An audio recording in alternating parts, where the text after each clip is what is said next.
Boa tarde. Jesus nos abençoe e nos proteja, nos dando segurança na tarde de hoje para o estudo do Evangelho segundo o Espiritismo, no capítulo 5, que estamos todos nós estudando, Bem-aventurados os aflitos, e que estará sendo tratado no dia de hoje, o suicídio à loucura, como foi aqui lido pelo dirigente da reunião de hoje. E todos nós começamos a perceber, como foi narrado na própria leitura, as palavras aqui de Allan Kardec, tratando dessas necessidades de compreensão com relação à vida espiritual. E nós hoje sabemos muito bem, a própria ciência também está entendendo isso, que se existe uma vida física, e se nessa vida física não conseguimos chegar à plena felicidade, e sendo a felicidade tão relativa, a ciência hoje, diante da própria filosofia, sociologia e tantas outras que buscam integrar o homem na busca dessa felicidade, percebe que dentro da vida espiritual há também um ponto de se achar felicidade. Mas só que a vida espiritual, por mais que se fale em filosofias e em doutrinas, não há como, dentro da teologia ou da própria ciência, demarcar a certeza para que isso faça com que a humanidade realmente enxergue isso como um desafio para o seu próprio equilíbrio. Porque o dia que a ciência comprovar especificamente que a vida continua, os homens não irão cometer mais o suicídio. Ou, se os homens, identificando que a vida continua, cometerem suicídio, com certeza não terão entendido a realidade dessa continuidade da vida. Porque muitas pessoas sabem que certos alimentos trazem alteração para o corpo físico, que certos tipos de hábitos trazem prejuízo para a saúde, e mesmo assim continuam fazendo. Quantas vezes já se ouviu chegar um médico e dizer, olha, se você continuar com essa postura, você vai ter um problema cardíaco. Se você continuar dessa maneira, com esse hábito, o seu pulmão não vai aguentar. E mostra para a pessoa o que acontece com uma artéria, e mostra para a pessoa o que acontece com um pulmão, e mesmo assim a pessoa continua. É a insegurança, é a falta de enxergar dentro daquela verdade que está sendo aplicada, que aquilo faz parte da vida daquele que quer mudar, mas quando não faz parte, a mudança ainda não chega. Então, mesmo que se comprovasse a continuidade da vida através de equipamentos, de instrumentos que a ciência mostrasse, muitos ainda continuariam deixando a sua vida. Mas agora, aplicando o conhecimento do que acontece após a vida física, o que acontece na continuidade dessa vida, esse que é o fator mais importante. Porque se o médico explica para o paciente que vai prejudicá-lo, mas se ele não sente que aquilo é ruim, agora se o médico explica para o paciente e diz assim, ó, daqui um pouco você estará sofrendo isso. Daqui um pouco o seu pulmão estará parando de funcionar dessa e dessa maneira. E vai dando os passos do entendimento da dificuldade de respirar, da dificuldade circulatória, do coração não conseguir bombear, dentro das doenças que fazem parte dos distúrbios do corpo físico por hábitos. Da mesma maneira, a doutrina espírita vem trazer a visão do mundo espiritual, demonstrando que aqueles que cometem o suicídio adoecem mais do que já estavam doentes. ampliam as dificuldades em que eles estavam passando, criam mais sofrimento ainda do que estavam tendo. E no processo de decepção, né, imensa, de uma hora para outra, também retiram sua vida, também vão passar por um estágio de arrependimento dos seus atos. E no próprio Evangelho, demonstra o Evangelho um instante em que se percebe no suicídio inconsciente, na embriaguez e na loucura, onde nesse instante, pelo fato do espírito às vezes nem querer cometer o suicídio, como na loucura também, às vezes o espírito não quer cometer suicídio, mas ele passa a ser um suicida inconsciente. Porque imaginar, a pessoa que está embriagada e ela dirige em alta velocidade sem perceber que efetivamente está em alta velocidade. E no instante de falta de lucidez, por conta da embriaguez, ele acha que aquele caminho é o caminho mais adequado para ele e ele não percebe que está à beira de um abismo e o carro tomba no abismo. E ele nem percebeu o perigo em que ele estava e vem a desencarnar. Ele não quis cometer o suicídio. Ele não pensou em cometer suicídio.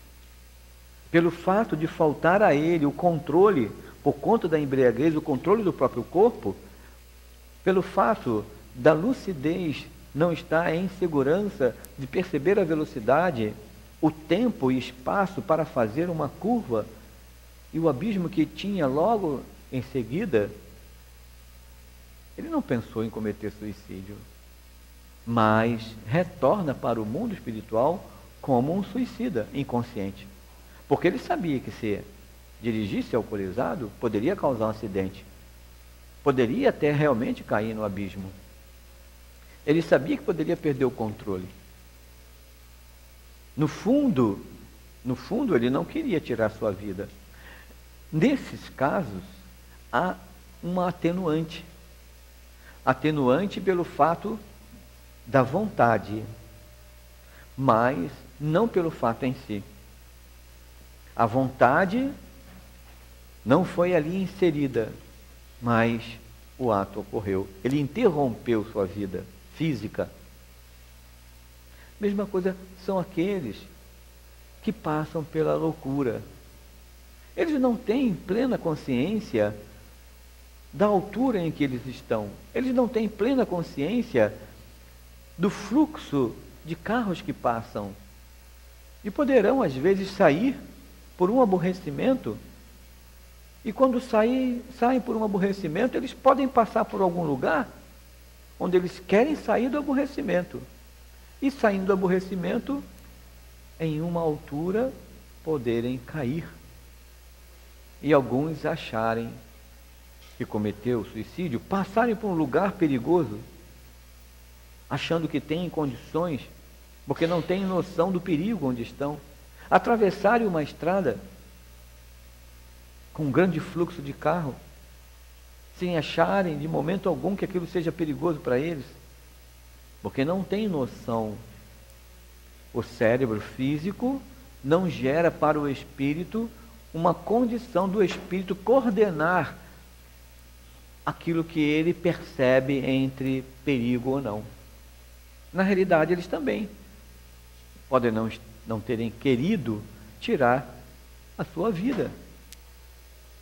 Efetivamente, na vontade deles, não cometeram suicídio, mas pela lei, sim, cortaram um laço.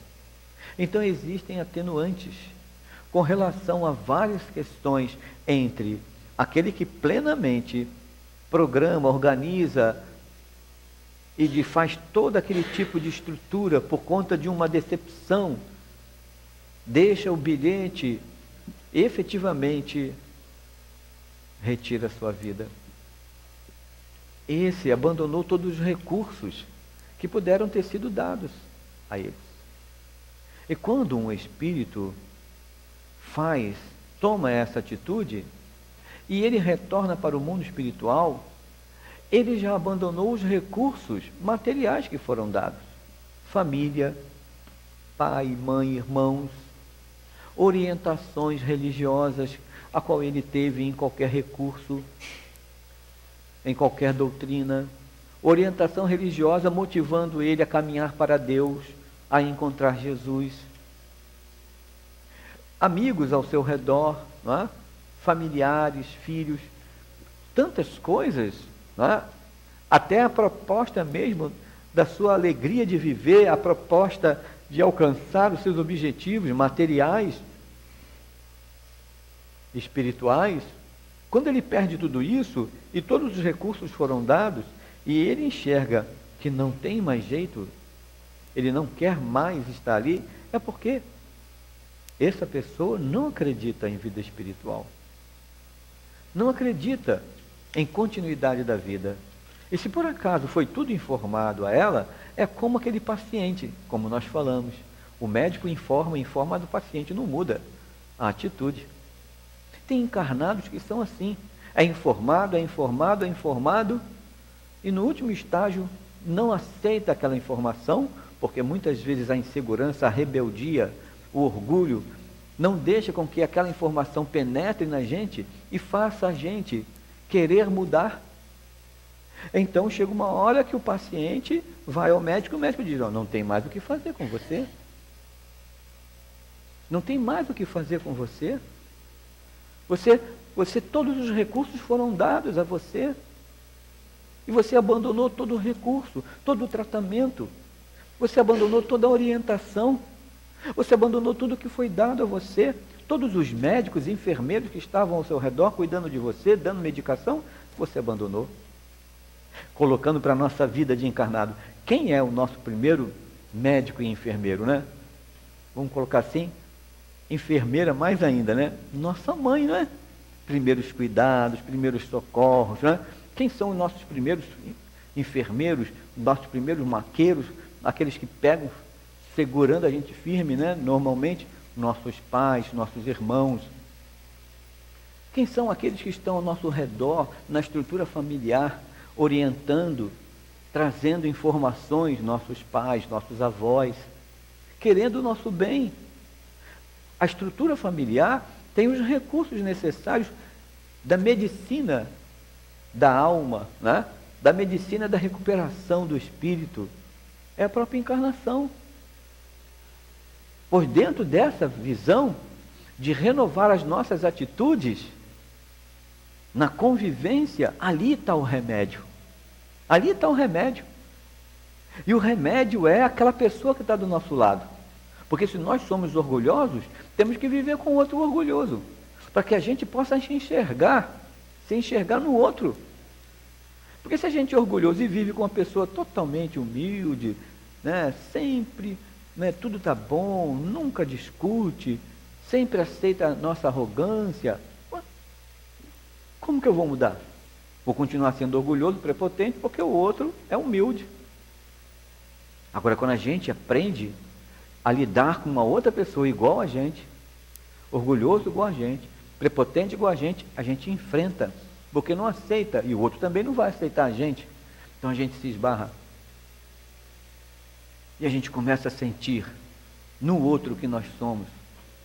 É assim. É assim. Então nós precisamos do remédio. E para doença tem que ter o remédio certo. E para cada atitude nossa tem que ter um remédio certo. O remédio moral.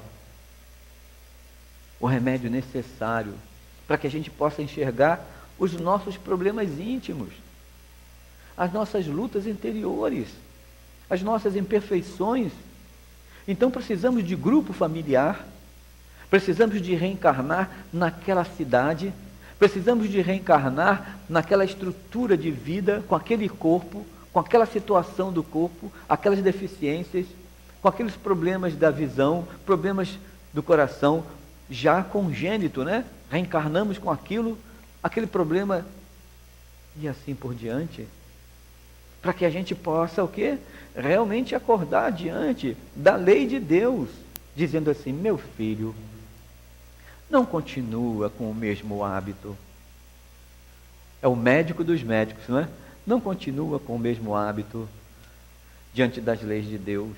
Jesus vai falar assim para a gente, querendo que a gente avance, que a gente se modifique. A lei de Deus vai se fazer, meu filho. Pare, pensa. Então lá está o remédio, e esse remédio é amargo. E a gente pode não ser igual o paciente que diz assim: ó, não quero tomar esse remédio não, doutor. Eu tenho esse problema mesmo de saúde. Olha, minha avó, meu avô, meu bisavô, todos eles tinham esse problema e foram de morrer com 99 anos. Eu vou continuar assim, não é? Então tá, amigo. Quer continuar assim? Continue, não é?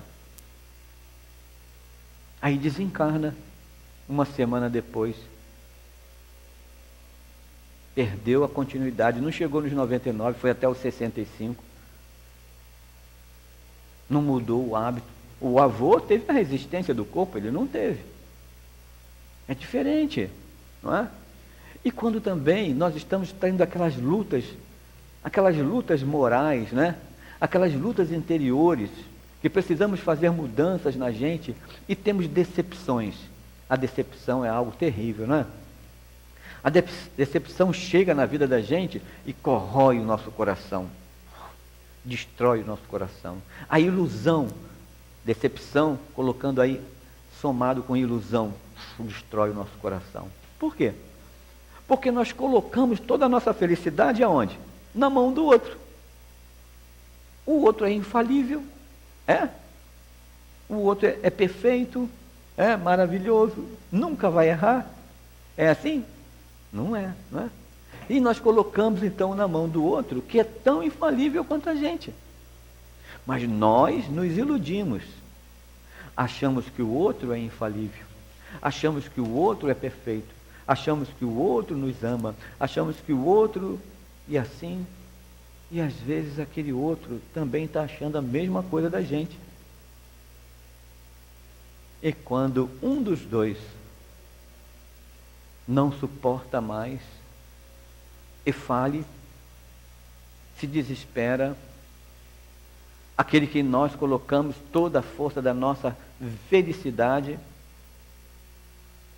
então rompe, destrói o nosso coração, destrói tudo aquilo que a gente construiu, não é? De esperança, de ilusões, porque estávamos projetando aquilo no outro, na outra pessoa, naquela situação, na minha casa, no meu carro, na minha vida, no meu filho, não é? Na minha saúde. Às vezes a gente projeta na nossa saúde, sou forte, aí vem um embate, né, da saúde, se desespera, tira a vida.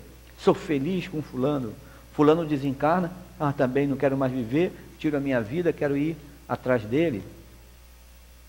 Não é isso? Desencarna um filho num acidente, e os pais corroídos pela desilusão do filho novo, com 14, 15 anos, um jovem, e retiram a sua vida. Meu único filho, não tem mais razão de viver, e retiram sua vida. Maridos, mulheres, ilusoriamente no amor um pelo outro, e quando descobrem, aquele amor está corroído numa traição, numa insegurança, numa infidelidade, e retiram suas vidas. Ilusão. E tudo isso faz parte da gente enxergar como a gente se tratar. Como que a gente vai procurar se manter firme diante de todas essas situações que ocorrem, de todos os mecanismos aqui que foram falados e que ocorrem ao nosso redor, na nossa comunidade, ocorre ao nosso redor, na nossa família, ocorre isso. E quantas pessoas podem estar pensando em tirar suas vidas físicas, interromper a reencarnação? Nós temos visto isso nos jovens. Os jovens hoje estão com tantas facilidades da tecnologia, né? Da própria questão de oportunidades que estão chegando aí, que eles não querem nem mais o que é oferecido, porque eles têm escolhas e as coisas chegam fáceis para eles, que eles perdem às vezes a proposta deles moralmente, porque acham que a felicidade está em uma coisa material, está na riqueza, está em serem conhecidos, estarem na convivência com os seus amigos, serem reconhecidos por esses amigos. E quando isso tudo acaba, não tem mais segurança. Se os pais não deram segurança a eles, e por mais às vezes que deem segurança, né, moral e espiritual, a luta é daquele nosso próprio filho, que não consegue enxergar pela desilusão algo mais além do que a felicidade que ele procurava, material, emocional, afetiva. Rompe-se todos os laços. A doutrina espírita vem ajudar a gente a compreender tudo isso, porque, pegando aqui no final, dizem lá os espíritos, né? Aqui pelas falas de Allan Kardec, diz lá: o espírita, portanto, tem vários motivos para contrapor a ideia do suicídio, a certeza de uma vida futura, na qual ele sabe que será tanto mais feliz quanto mais infeliz e resignado tiver sido na terra. A certeza de que, abreviando sua vida, ele chega a um resultado totalmente contrário ao que espera, que se liberta de um mal para cair em um pior, mais longo e mais terrível, que se engana ao crer que, se matando, irá mais rápido para o céu, que o suicídio é um obstáculo a que ele reencontre no outro mundo as pessoas que foram objeto de suas afeições e que lá espera encontrar. Então o espírita tem essa plena certeza, porque ele vivencia através do próprio estudo, e não somente do estudo, ele vai vivenciando na tarefa, ele vai vivenciando nas comunicabilidades dos espíritos, ele vai vivenciando no conhecimento das dores das pessoas que passam pelas próprias lutas a qual ele está enfrentando, e começa a se fortalecer no entendimento da lei de Deus, da lei de causa e efeito, da lei de ação e reação, que não existe na lei de ação e reação uma folha que caia, que não esteja estruturada na lei de Deus naquele momento. Não que aquela folha tenha sido arrancada pelo homem, mas tenha sido feito parte da naturalidade dela em ter dado a sua parcela, e que há um momento de se esperar para tudo. Então o espírita sabe que existem leis que regem todo o universo, que regem a sua vida. E Deus, sendo bom e justo, só pode querer o bom para cada um de nós. E sabendo que somos espíritos em evolução, e se nós estamos sofrendo alguma coisa agora nessa encarnação, se não fizermos nada para passarmos por esses sofrimentos, com certeza esses sofrimentos são de atitudes nossas, de outras existências. Porque se Deus fizesse a pessoa no instante da sua encarnação, como poderia Deus criar espíritos para habitarem esses corpos em diversas situações no nosso Brasil, em escalas sociais, em escalas de corpo físico com debilidades, em escalas de condições materiais, em escalas de intelecto, cada um tem um intelecto diferente, em escala de motivação, em escala de espiritualização. Quantas pessoas têm diferença na sua espiritualização, no mesmo padrão social, e em escalas diversas na condição moral, na mesma condição material. Então as diferenças são enormes, enormes. Então Deus seria injusto se fizesse alguém diferente do outro, numa condição diferente, num corpo diferente, numa família diferente. Seria injusto um com o outro. Então Deus não é injusto. Se Deus é justo, há um processo de evolução. E esse processo de evolução não está somente no que se tange a uma existência anterior, ela está no desenvolvimento da humanidade. E se Deus é bom e justo, ora, então hoje ele tem feito o espírito mais inteligente, né? Porque as crianças não são mais iguais da época dos bárbaros, não é? As crianças de hoje não são mais como aqueles da pré-história. Deus também fez os homens da pré-história. Então, se Deus melhorou a feitura de espíritos para habitar o corpo numa única existência, se Deus melhorou, alguém ensinou a Deus, não é? Alguém teve que ensinar Deus a fazer melhor. Como que ele aprendeu a fazer melhor? Ele se desenvolveu de que maneira? Então ele é um ser humano que se desenvolve. Como que ele cuida do universo todo? Como que ele cuida dos astros? Como que ele cuida das leis da gravidade? Como que ele cuida das leis que regem, né, a estrutura do nosso espaço sideral? De 200 milhões de galáxias, de 200 bilhões de planetas em cada galáxia. Como que ele cuida de todos os seres vivos de cada um desses planetas? Então existem leis que regem tudo. E Deus jamais poderia derrogar uma dessas leis, porque Ele é de todo sempre, é de eternidade. Deus não teve início e nem terá fim, não tem passado nem tem futuro, Ele é presente. Então, se Deus é todo presente em todo o tempo, é uno, não pode haver diferença na sua criação. Não pode haver. Então existem leis que o homem ainda não entende. Leis que hoje a ciência e a física, né, estão mergulhando. A biologia está mergulhando no processo natural de desenvolvimento das espécies, onde o homem acreditava, na época, em Adão e Eva, e hoje, naturalmente, radicada essa ideia que não se informa mais nas escolas pela ciência, não se forma mais, identificando o processo de evolução das espécies trazido por Darwin.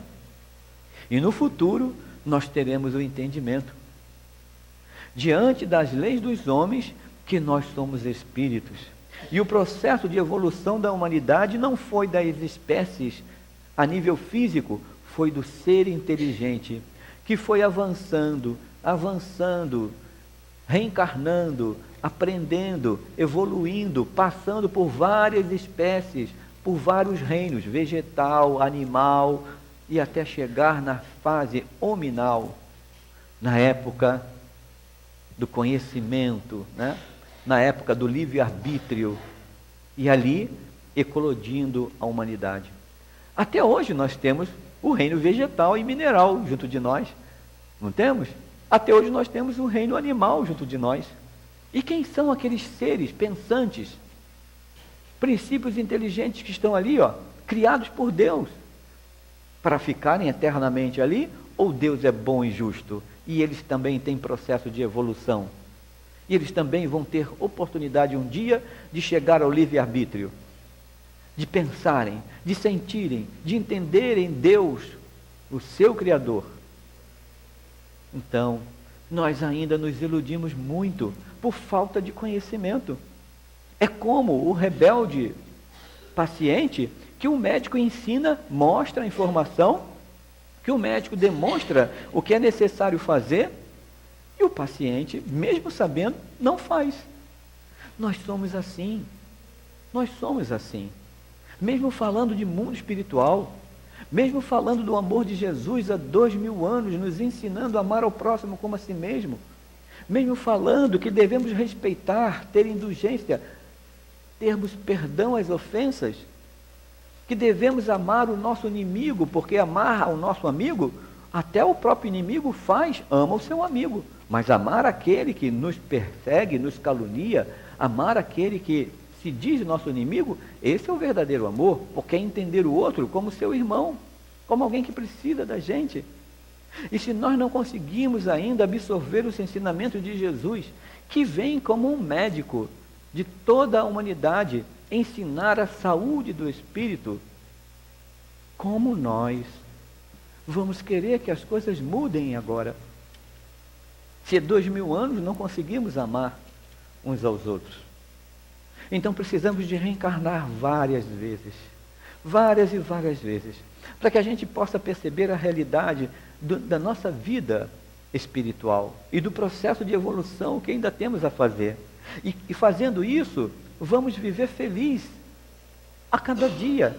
E vamos viver felizes também a cada encarnação. Porque se hoje eu estou sofrendo, mas se eu posso, através de um ato, ou através de mudança de um hábito, ou mudança de um sentimento, conseguir reorganizar o meu dia, ou o meu outro dia, dizendo assim, amanhã vou acordar mais cedo, vou caminhar, não é? Porque preciso de exercício físico para a minha saúde. Amanhã vou acordar mais cedo, vou me alimentar melhor, nada mais de gordura, porque entope as minhas artérias. Amanhã vou acordar mais cedo, vou fazer exercício físico, vou me alimentar melhor e não vou colocar nenhum tipo de toxina para o meu pulmão. Amanhã vou acordar mais cedo, vou ter a minha alimentação, não vou colocar toxina e também vou amar o meu irmão. Vou pedir perdão. Vou perdoar aqueles que me ofenderam. Amanhã serei um homem melhor. Gente, cada dia, se a gente fizer isso, a gente pode desencarnar a qualquer hora, né? Tá bom, né? Estamos tentando melhorar. Estamos tentando fazer a mudança. E quando isso vai parar? Só nessa encarnação? Na outra encarnação também. E se a gente desencarnar antes de pedir perdão? Eu queria tanto pedir perdão, meu filho, desencarnei, aquela situação toda permaneceu. Não se importa. Acalma o seu coração, você é um espírito. Olha quantas encarnações vocês estão caminhando juntos. Agora, você abriu os olhos para o tratamento. Aquele que é seu filho, você já tirou as oportunidades da vida dele. Por isso você tem uma necessidade imensa de pedir perdão, de amar o seu filho. Que nessa encarnação vocês estiveram juntos para diluir essa dor que corrói a sua alma. Acalma o seu coração. Nessa existência, você abriu seus olhos.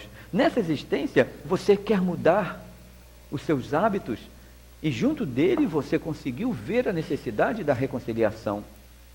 O que eu vou fazer agora? Reencarnar. Não é? Continuidade do tratamento, né? Aí chega lá o paciente no médico. Doutor, não, eu percebi que eu tenho que mudar. Mas eu tenho que mudar rápido, porque meu coração não está aguentando. Fui subir escada, não estou conseguindo, não é? Eu preciso mudar porque meu pulmão não está aguentando. Estou sem forças, não consigo respirar. Não tem problema. Vamos tentar resolver isso. Amanhã é um novo dia. Eu vou conseguir, doutor? Claro que você vai conseguir. Vamos nos esforçar. Mas será que o meu corpo vai aguentar? Aí se o médico diz assim, eu acho que não tem mais jeito não, né? Aí a gente interrompe o tratamento da encarnação, tirando a nossa vida, porque não acreditamos em vida espiritual, porque não acreditamos no tratamento. Então nós podemos assim, não me importa, doutor, se o meu corpo não vai aguentar, o que importa é que eu estou me tratando, porque eu sou um espírito e eu estou consciente da necessidade da mudança. E quando esse corpo não aguentar mais, eu sairei do corpo com saúde. E quando eu tiver um outro corpo, esse outro corpo estará mais saudável, porque eu vou conseguir moldar esse corpo com a minha vontade de um corpo mais saudável. Mas se eu abandonar o tratamento da minha encarnação, o que eu vou ter no outro corpo? O que eu terei na nova oportunidade de uma encarnação? Se eu abandonar a minha vida pela asfixia, como que eu terei um pulmão? Se eu abandonar a minha vida pelo enforcamento, como que eu terei as minhas cordas vocais? Se eu abandonar a minha vida através de me lançar do precipício, como que eu terei a estrutura do meu corpo? Então, o tratamento divino é assim, meus irmãos, é dentro da lei de causa e efeito. Como diz aqui Ivone Pereira, que trata dessa matéria de uma forma bela, na página que vocês têm aí, ela informa assim, renascendo em novo corpo carnal, remontará o suicida à programação de trabalhos e prélios diversos aos quais imaginou erradamente poder escapar. Não pode escapar do tratamento. Pelos atalhos do suicídio, experimentará novamente tarefas, provações semelhantes absolutamente idênticas às que pretendera arredar, passará inevitavelmente pela tentação do mesmo suicídio, porque ele mesmo se colocou nessa difícil circunstância, carreando para a reencarnação expiatória as amargas sequências do passado delituoso. A tal tentação, porém, poderá resistir, visto que na espiritualidade foi devidamente esclarecido, preparado para essa resistência. Se, contudo, vier a falir por uma segunda vez, o que será improvável, multiplicar-se-á a sua responsabilidade, multiplicando-se, por isso mesmo, desastrosamente as misérias de sofrimento e pelejas reabilitadoras, visto que é imortal. A realidade é na estrutura em que nós vamos marcar a nova existência. Então, o nosso corpo físico, quando ele é destruído antes do tempo, diante da própria necessidade reencarnatória, diante da estrutura da lei de Deus, na necessidade reencarnatória de maneira natural, quando nós lesamos o nosso corpo físico, nós marcamos o nosso corpo espiritual. Lesamos o nosso corpo espiritual.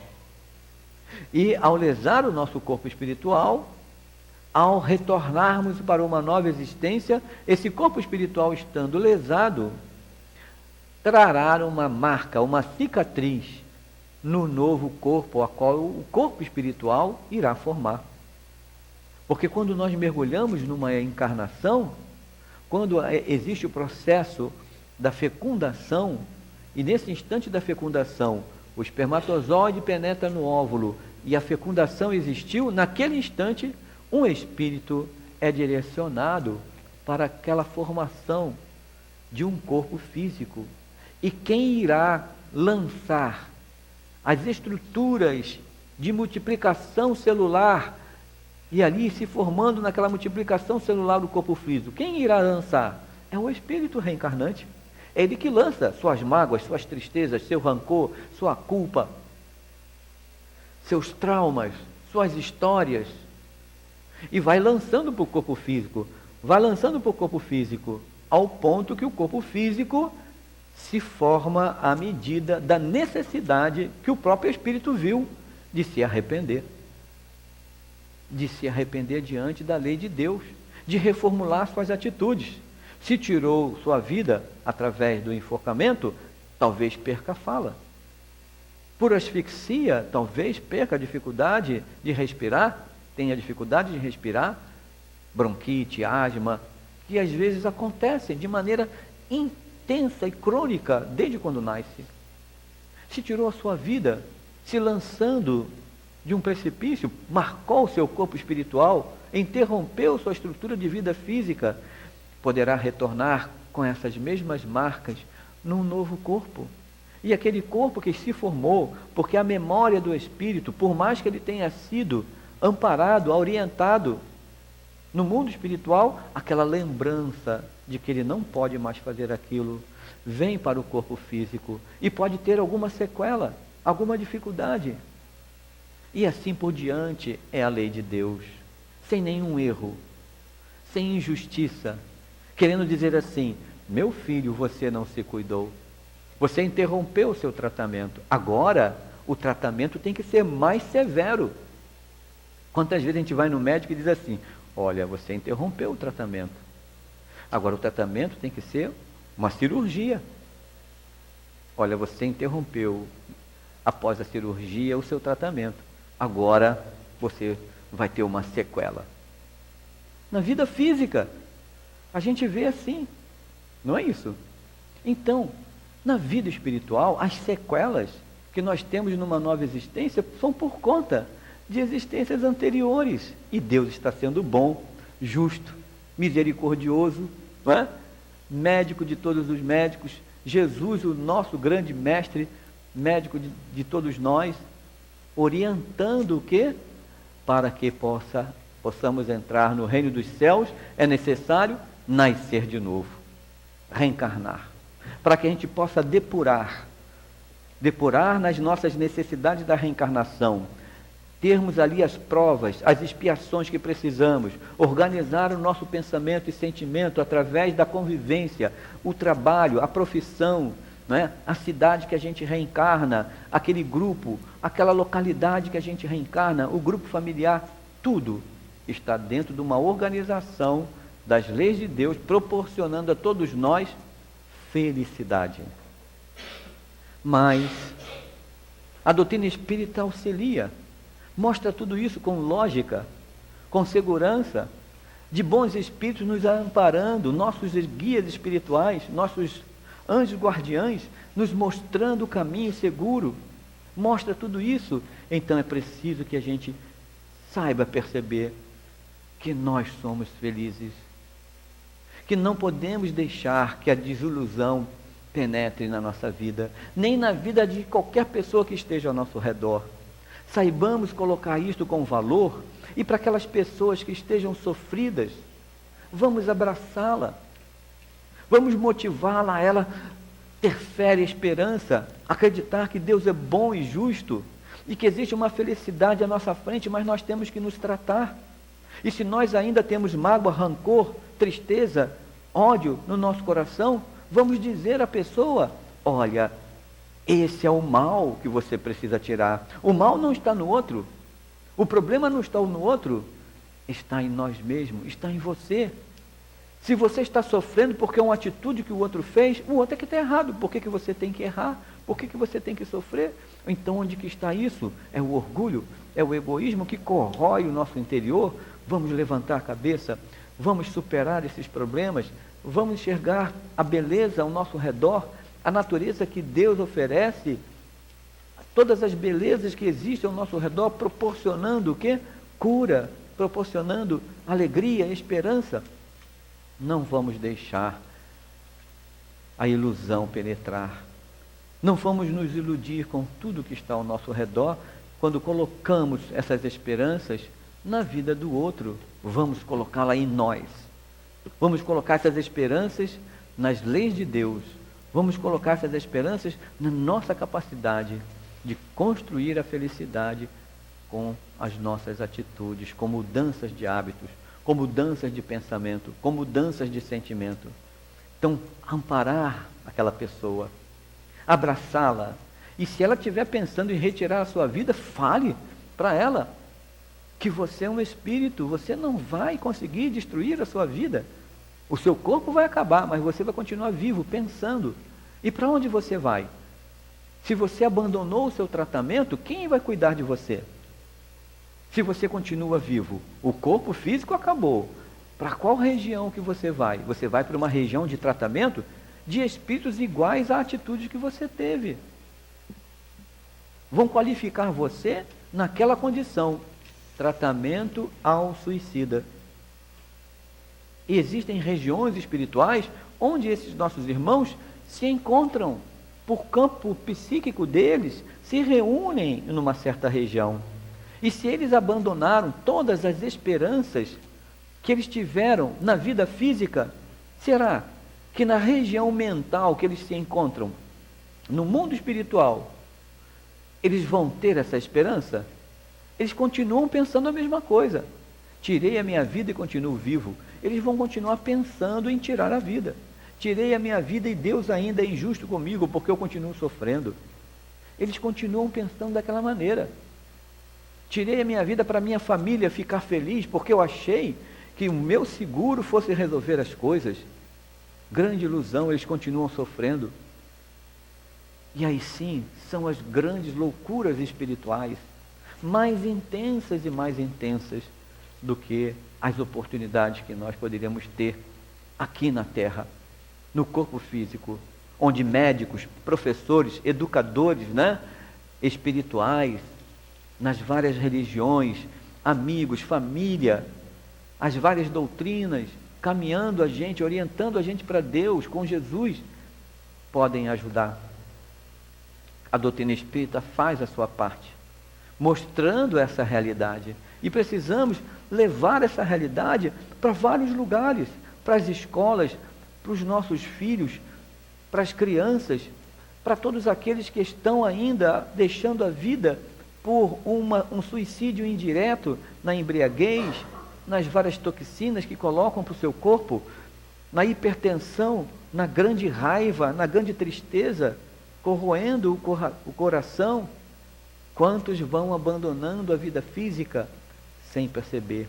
Das pessoas que dizem assim: não quero mais saber, meus filhos não ligam mais para mim, e vai perdendo a vontade de se alimentar, vai se fechando na sua vida, sem nem querer levantar mais da cama, na depressão. Quantos passam por isso?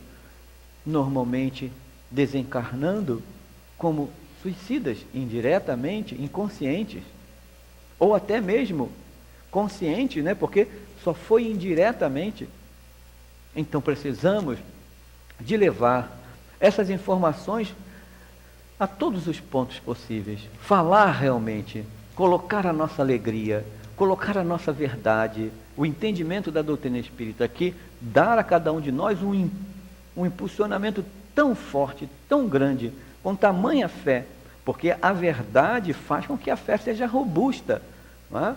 Porque a fé está em acreditar. Não podemos ter fé em alguma coisa que a gente não acredite.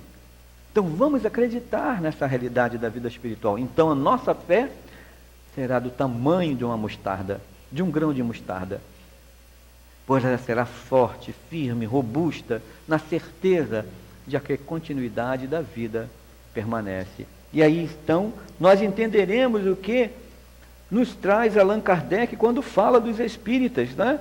Que tem essa coragem de enfrentar os problemas.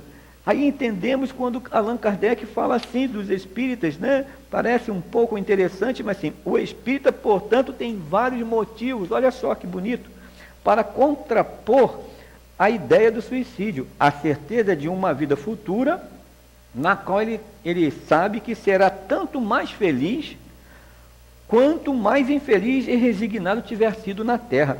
É estranho isso, né? Serei mais feliz no mundo espiritual, quanto mais resignado, tiver mais sofrido aqui na terra e com mais resignação. Então o que ele quis dizer com isso? Olha, você está reencarnado, meu filho. Todas essas coisas que você está passando, esses sofrimentos, acalma o seu coração. Se você entende a doutrina espírita, você sabe que Deus é bom e justo. E se Ele é bom e justo, não quer que você sofra. Você é que não está sabendo o tratamento que você está passando. Então acalma. Porque quando você sair desse tratamento, você estará curado. Então a gente faz o tratamento certinho, né? Aí a gente olha para um familiar e diz assim: como eu te amo. Nós estamos aqui nos atritando nessas dificuldades todas, mas eu estou aprendendo que você é meu irmão. Estou aprendendo a pedir perdão, a perdoar, a gente se reconciliar. Que bom nós estamos conseguindo. Um familiar, um filho, um amigo, alguém, um vizinho, alguém que a gente tenha no trabalho, é aquele que nós precisamos amar e reorganizar a nossa mente, né? O equilíbrio da nossa mente diante da lei de Deus. O dever do homem na sociedade, o bom professor, o bom profissional, o bom médico, o bom homem da lei, o bom cidadão, o homem de bem, não importa em qual posição social, cumpre o seu dever de amar ao próximo como a si mesmo. E não importa qualquer sofrimento que ele passe, ele sendo espírita, ele entendendo, né, os conceitos da doutrina espírita, não precisa nem de ser espírita, mas entendendo os conceitos das leis de Deus, que a doutrina espírita traz, ele estará forte, firme, seguro, porque sabe que Deus é bom e justo. E quando tudo isso passar, ele vai retornar para o mundo espiritual em paz. Mas ele precisa fazer o esforço dele. Ele não pode só pensar isso e ficar parado. Ele precisa ir ao encontro daquilo que ele precisa resolver no seu coração, no seu íntimo e na sua consciência. Porque somente assim é que, na realidade da vida espiritual, encontrará paz no reino dos céus, paz na espiritualidade, encontrará os seus familiares, aqueles que pensam igual a ele. Então, para os nossos irmãos que cometeram o suicídio, saibam que existem colônias e colônias de trabalhadores espirituais, aqueles que já entendem Aqueles que sabem que os seus irmãos que cometeram essas atitudes e foram para essas regiões espirituais sofridas, existem caravanas de trabalhadores espirituais, de familiares que vão ao encontro daqueles seus familiares, daqueles seus irmãos, e levam essas esperanças de uma nova encarnação, do arrependimento, da certeza do amor de Deus. E quantos estão retornando, precisando de ajuda, desde uma depressão, desde aquele que dizem não suporto mais, desde aquele que trazem suas marcas, podemos reconhecer muitas vezes um pensamento de desistência. Não vou nem falar de suicídio, mas um pensamento de desistência. Quanto pode ter passado pela mente de cada um de nós? Então vamos nos ajudar, porque a gente não sabe o que esse pensamento pode avançar, e nós precisamos um dos outros. Graças a Deus.